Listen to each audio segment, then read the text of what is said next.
welcome everybody. Today is chapter 4. John Bevan will take my place next week because I'm actually away and there's actually no Wi-Fi. Our presenter this evening is Rahul, and welcome. Let's hear from you for about 10 or so minutes. Okay, fantastic. All right, so I'm going to just try and quickly get through this chapter. And, as Professor Khalidi has sort of framed each chapter in his book as a declaration of war on the Palestinians, Lebanon represented the fourth declaration. So what I'm going to try and do is just give you a very quick snapshot of what actually 1982 was all about. So you had Palestinian resistance under the PLO umbrella, based in neighboring countries with large refugee populations, following the Nakba of 1948. Obviously they were, in their own way, I suppose, resisting or mounting all forms of ways to try and get back into their homeland. I'll sort of fast forward right away to 1979 after that, right, where you had the Camp David Accords. And what that really did was it kind of secured Egypt's southern border with, or Israel's southern border with Egypt, and so it allowed Israel to assert itself towards the north and towards its remaining borders. Its 1982 invasion, the sort of stated aim, right, was to root out the PLO from Lebanon after its relocation from Jordan, and to sort of install a friendly or a puppet regime in Beirut that would essentially take its orders from Israel. And of course, the unstated objective, as is always the case with the Israelis, is to punish the civilian population for sympathizing with the PLO and to do what they call restore deterrence, right? Which is to basically beat them with a big stick and make them scared of Israel, right? So in a nutshell, that's kind of what 1982 was about. Prior to sort of jumping into the details, perhaps what I thought would be helpful was to just provide everybody with a bit of a context of Lebanon. So Lebanon used to be part of what was called the Greater Syria region, what makes up today sort of Lebanon, Syria, and Palestine, from really after the Crusades until 1917, right? After World War I, the French carved up Greater Syria, except for Palestine, which went to the British, into essentially 5 states, right? Ostensibly along sectarian lines, which led to Lebanon's creation in 1920.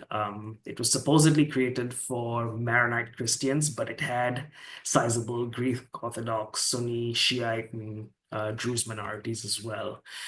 And fast forward about 20 odd years into the mandate, Lebanon declared its independence. And obviously after the Nakba in 1948 to 49, there was an influx of about 100,000 Palestinian refugees. So they became sort of a part of Lebanon, although they've never to date been given any sort of status or been allowed to work or anything like that. But you do have large pockets of Palestinian communities within Lebanon as a direct result of the Nakba. So post-independence, obviously because Syria, due to historical ties, Syria always saw its Lebanon as really a part of it, rather than that sort of independent nation as such. So there were factions within Lebanon that were looking to unify with Syria, and there was a major insurrection in 1958 led by the Muslims, which was eventually quelled with US military intervention. But I think what that did was it sort of enhanced the cleavages within Lebanese society, and eventually contributed to the civil war, which broke out again in 1975. In the meantime, the PLO, especially after 1967, was largely based in Jordan, but they got expelled in 1970 after an incident known as Black September, and I'll kind of touch onto that a little later. But then what that sort of led to was the PLO relocating to Lebanon, and it started to mount what they call Fedayeen or incursion operations into northern Israel from southern Lebanon. At the same time, the PLO got tangled up into domestic politics, which were messy in Lebanon due to the sectarian tensions, and they became a leading sort of, or a key component or a key participant in the civil war. Throughout the 70s, since they were in Lebanon, Israel tried to uproot or remove the PLO from southern Lebanon in the 70s, 80s with what they call limited incursions, but those largely failed. And so that sort of set the stage for 1982. Just to give you a little more about the PLO itself. So it was relatively unpopular in Lebanon. Some analogy has been drawn to sort of acting as a mini state within a state. It sort of did that in Jordan, participated in local politics, and as a result, there was that friction and that tension with their host government in that sense. The PLO's presence in Lebanon was supposed to be governed by the 1969 Cairo Agreement, which was supposed to keep them in refugee camps and within the south of the country. But the PLO did expand its reach. Unfortunately, a lot of the PLO's militias were ill-disciplined. Many times they behave like gangs, mafias. I think Professor Khalidi's books talks about some examples where they'd set up checkpoints, and if somebody didn't pay up their dues or whatever, they get shot. Right. So that obviously caused them to lose a lot of goodwill. Right. And I think the problem really within the PLO was an inability to see the intensity of that hostility prompted by its own misbehavior as being one of its gravest shortcomings. Right. And so those sort of circumstances in the PLO's perception within Lebanon also provided the impetus for Israel to try and take this as an opportunity to drive out the PLO and sort of, really land a decisive blow. So what happened in 1982 was in June 1982, June seems to be a number that they always, or a month where they like to really invade, apparently. Israel begins a massive aerial bombardment in typical fashion to flatten parts of Beirut. And then you had tanks and soldiers sort of rolling in and steamrolling into Beirut by the 6th of June. And essentially, this was a full-scale operation to try and entirely uproot the PLO from Lebanon and land that decisive blow by going right to the heart of where the PLO leadership was in Beirut, as opposed to just trying to flush them out from the south. They laid a full siege on Beirut, which was the home of the PLO's leadership, like I said, for 7 weeks, which caused some of their allied Lebanese factions within the country to try and pressure them to withdraw, right, due to the hardship that was causing, right. In all of that, you did see obviously that what ended up happening at the end of it was that the PLO eventually conceded, but even though they had received some sort of assurances that the refugee populations would be protected, that was not the case. There were wide-scale massacres in Palestinian refugee camps in Beirut.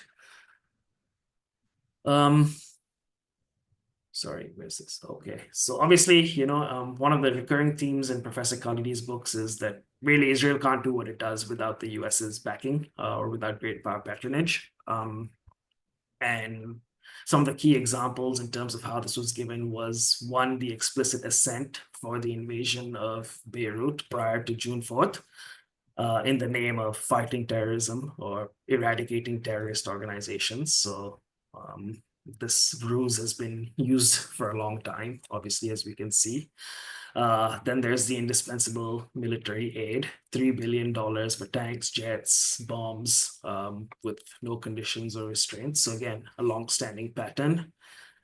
And then the US pressured and bought off neighboring Arab regimes, such as the Saudis and so on, to largely remain on the sidelines and not get involved in the process or in during that period. And like I briefly mentioned in my previous slide, we had assurances in that sort of negotiation of the PLO's departure to say that civilian and refugee populations would be protected, but obviously they weren't, as the massacres that ensued evidence. So, to sort of get it a little more into Sabra and Shatila specifically, I mean, the triggering point was the assassination of Bashir Gemayel, who was the Maronite president. The Maronites were a faction that were generally aligned with Israel during this period. Got some backing from them in this civil war. And that was used as a ruse, basically, for the Israeli army to enter Beirut, to provide cover to these militias who went on a rampage to kill as many as 3,000 to 4,000 refugees in the Palestinian or in the refugee camps, mostly, women, children, elderly. So again, another recurring pattern there. So what was the aftermath of 1982? So obviously, you get rid of one movement in a country, but if you occupy them, eventually that does lead to the emergence of another one. And so the 82 invasion was really the birth of Hezbollah. You saw them mount a fierce resistance campaign in the south, which is where their base predominantly lies. And they were eventually able to drive the Israelis out by the year 2000 altogether out of Lebanon. I mean, as a result of the complicity of the complicity in Israel's crimes, the U.S. too became a direct target following the 1982 war. So you had the Marine barrack bombing in Beirut, you had the embassy bombing. And the civil war obviously got more messy as new actors emerged following the wake of the Israeli invasion. And the war became more complex, more protracted, until finally all the parties were able to come to some sort of negotiated settlement in 1990. And obviously, with the PLO departing Beirut, most of the leadership went to Tunis in Tunisia, but I mean, they were spread out to some of the other parts. But for the first time, they weren't in parts that directly bordered Palestine in that sense. And so what you saw then was a reemergence or a reformation of Palestinian resistance within the West Bank and Gaza, right? So that's where you slowly see the PIJ, for example, form up in 1981 and Hamas in 87, right? But I was really struck by the fact, I mean, when I was reading about this a long time ago, that the PLO that disconnect to their homeland was really stark. They didn't even expect the first intifada when it came out, right? They was just so disconnected from the mood on the ground in that sense.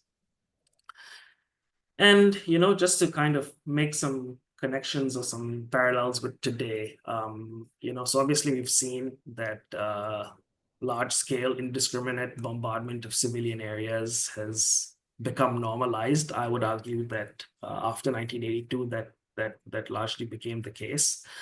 The demonstration of the US's role as Israel's lawyer, as opposed to an honest broker or a constructive, mediator, became even clearer as it capitulated to Israel's demands at every turn with zero accountability. Like I mentioned previously, other resistance movements emerged, and they, I think, learned from the PLO's fate and became much harder to strong arm. I think the 90s is another instance where you really see this demonstrated very clearly. But yeah, they play hardball much more, right? Even with now, for example, the Palestinian resistance themselves will not accept anything less than a full withdrawal, right? None of this 30-day, 60-day type of, window dress type of a ceasefire, right? And I think in terms of the West, I think 1982 was probably a watershed, right? In terms of exposing the true nature of Zionism. I think this has been known in other parts of the world for a long time, but I think in the West, there's a bit of a romanticized view of what Israel and Zionism is. And I think 1982 was the first sort of serious challenge to expose the nature where the masks sort of slipped off, right? What I thought is I'll end up with a very interesting quote from Menachem Begin. And this was actually when there was a Senate committee hearing in the US. And the current president, Biden, which, goes to demonstrate just how deeply committed he is to the Israel project, right? He went on to say, defending what Israel was doing in Lebanon, to say that he would have gone even further, adding that he would have fended off anyone that sought to invade his country, even if it meant killing women and children. It was so extreme, or these remarks were considered to be so extreme that even Menachem Begin, who was by no stretch of the imagination a peacenik, said to him, no, we still have to pay some attention to civilian casualties and so on, right? But obviously, I just found this quote really stark because one, it shows how much further the Likud has sort of disintegrated into naked fascism. And for anyone who thinks why Biden is so pro-Israel, well, I mean, it's been like this for a long time. So that's I hope I was able to keep that brief a little longer than 10 minutes. You did very well, Rahul, and fantastic summary of the chapter. Actually, you managed to draw out the main points really, really well. If you haven't read the chapter, if you haven't had a chance to read the chapter, I do recommend it. It's a fascinating one, and Rahul gave a really, really good presentation of it. This chapter happens to be really important to me. The whole book is, but this chapter is because in 1982, I was actually a soldier in the Israeli military. And a few months before the start of this invasion, I was moved from where I was to a new role in the central headquarters in Tel Aviv. The Israeli military has their headquarters underground in the center of Tel Aviv, and I worked for a unit that was above ground, and it was a top secret unit in the army whose job was to organize and coordinate all the training of the entire army in Israel, all the training exercises, and also all the logistics and all the supply for them, the weapons, the food, everything, and also coordination with the Navy and the Air Force. I had top secret classification to do this job. My role was minor, but central. I was the only, I studied mechanical or technical drafting in high school, and I was a qualified mechanical draftsperson, which is why I was given this role. In that unit, there was only one person for that job, and that was me. And the reason they needed somebody like me is because there were no computers back then. This is 1982. And the personal computers were just making their first steps. So there was nothing, you couldn't do anything online like they do today. All the drawing and things like that, graphic design, everything is done online. Back then it was all done by hand. So I had my own studio in the building upstairs with all the machinery and an unlimited budget to get whatever I needed in order to do my job. So I was important, but in the grand scheme of things, I was a cog in the sense that I didn't actually have any say in the policies. I just drew. I had to by hand to draw all the Gantt charts and the planning for all these exercises, and it was of course top secret. One day, and I was reporting directly, which is highly unusual for somebody of my rank, but at that stage I was a sergeant. I finished my service as a staff sergeant. My commanding officer was a lieutenant colonel. He was the deputy head of that particular unit. The general who ran it was a disgusting man. I'll never forget him. But my boss was very nice, and he came upstairs one day and says to me, "How good is your English?"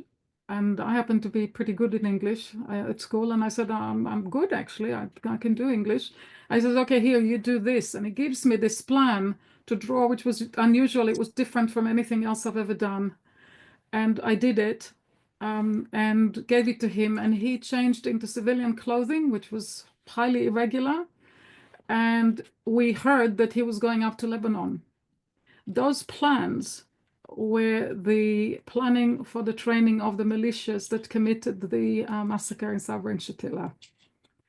So I have a personal, minor, unimportant, but role in this. I was right there.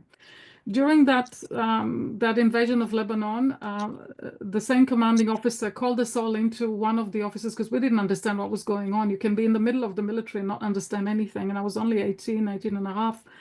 And he tried to explain to us what was going on and what everybody was saying in Israel. And that does not appear in the chapter at all, which was fascinating. We were told in Israel, and the entire media was telling everyone that the reason for the invasion was because Israel was Ariel Sharon was trying to create a buffer zone of 40 kilometers from the border of Israel into Lebanon in order to protect the northern settlements or the northern cities of Israel from missile attacks from Lebanon. So that's what we were told. That was it. The chapter, of course, goes to a great deal more detail about what was really going on. One of the things that bothered me about this chapter is that I think if somebody only reads this for the first time, Israel's actions don't seem to make sense. Like, why would Israel do this? Why would Israel have an interest in killing civilians in a refugee camp? So unless you understand Israel's general genocidal aims, basically, that doesn't make any sense. Why would they want to do that? Israel allegedly did not kill directly those people, but it definitely presided over it, encouraged it, trained the people, and armed them as well and supplied them. My unit did that. So I think that it's very important to remember Israel's general aims, which is the complete extermination of the Palestinian people. Removal of every last Palestinian from historic Palestine. What Israel's been doing over the decades is killing little bit by little bit by little bit. There's all sorts of other reasons too, like Rahul mentioned, instilling fear, all kinds of things like that. But that's you need to understand that every chance Israel has to, Ilan Pappé talks about it too, take revenge almost. It's as if Israel is taking vengeance. Exacting vengeance over the Palestinians for what the Nazis did. And back in the day, back in the time, and he mentions it in the chapter as well, Begin was obsessed with Hitler. He was calling Arafat Hitler. He was calling the Palestinians Nazis. And this narrative still goes on today in Israel. When I say Israel is criminally insane, you better believe me. So what you see in the chapter is a striking picture of Israel's deceitfulness. We mentioned deceit last time, but it's absolutely clear in this chapter. Also, the way Israel does not cooperate with anybody. And also, it's on its own path. And the other thing that's striking is the way that basically Israel does whatever it wants with the United States. And for some reason, the United States just capitulates to Israel and just goes along with it, which is absolutely remarkable if you think about it. The arrogance, the overconfidence, and the United States just goes along with it. And we see these themes playing out right now in what's going on. Nothing is new, nothing new under the sun, as Shakespeare said. So this is me. I don't want to take any more time. I just wanted to share this. When I was in 1982, during that time, what people don't know is that Israel continued to stay in Lebanon in the south for a very long time after that. And my boyfriend at the time was fast-tracked through officers training, and he was in the Armored Corps. He became a tank commander very quickly and then commanded a unit of tanks. And I remember the stories of them killing people in the north of Lebanon, in the south of Lebanon. Other friends, a particularly good friend of mine was an officer in the Navy, and he was telling us how they were sitting in a warship in front of Beirut and bombing buildings, where people lived, basically. And I remember him saying, I'm glad that I'm inside the belly of the ship because I don't have to see what we're doing, but they still did it. We knew that soldiers were constantly looting and stealing also produce from the orchards in the south of Lebanon. They were all coming back with all kinds of stuff they were stealing from houses. These are the great Israeli soldiers that everybody is admiring so much. As a kid back at the time, I remember not really knowing what to think about it. I know what I think about it now. But if you wanted to hear about the stories of real soldiers and officers from the Israeli military, who are, by the way, still Zionist, I recommend the site Breaking the Silence. People don't know about it. I highly recommend it because these are whistleblowers, basically. Mind you, I'm not super in love with them, not because of what they did, but because I think they're more focused on their own redemption than on ending Israeli settler colonialism. They're still Zionists. But if you want evidence, if you want actual evidence that can actually be used in the International Criminal Court, it's all there for everybody to read. So it's called Breaking the Silence. They have their own site, which is in English and Hebrew and in Arabic as well. And they constantly collect testimonies and they talk about what's happening now as well. They actually know. So they're much better than that. There's also a book by, I think his name is Michael Grossman. It's an old one. It's called On Killing. On Killing is a book where this fellow who used to be a lecturer in West Point in the United States and a psychologist, a military psychologist, is talking about how soldiers don't easily shoot their weapons. The reason they had to develop remote warfare like drones is because soldiers are not actually good at killing. It's not that simple to take a person who lives a normal life, and mind you, all the soldiers in Israel who are killing now, who are in the Israeli military, are actually ordinary people. They're your neighbor, they're your teacher, they're your shopkeeper, they're your lawyer, they're your doctor, they're just ordinary people. It's not easy to take somebody who's a member of society where you're not allowed to kill. If you kill somebody on the street, you go to prison, to suddenly turn them into murderers. It's not a simple thing to do. So you're absolutely right, Anna-Marie. It's a complex thing. And Israeli soldiers in Israeli society are seriously psychologically damaged. And I can speak also not just as somebody who comes from there, but as a psychotherapist. The psychology of this is horrendous. Israel is not coming back from this. No matter what happens, they are not coming back from this. But In let's the not occupied forget that they're not territories. the victims. They're not the victims. Yeah. It's because they are making themselves. They are causing it to themselves. They don't have to obey orders. Put your microphones on and you can say goodbye.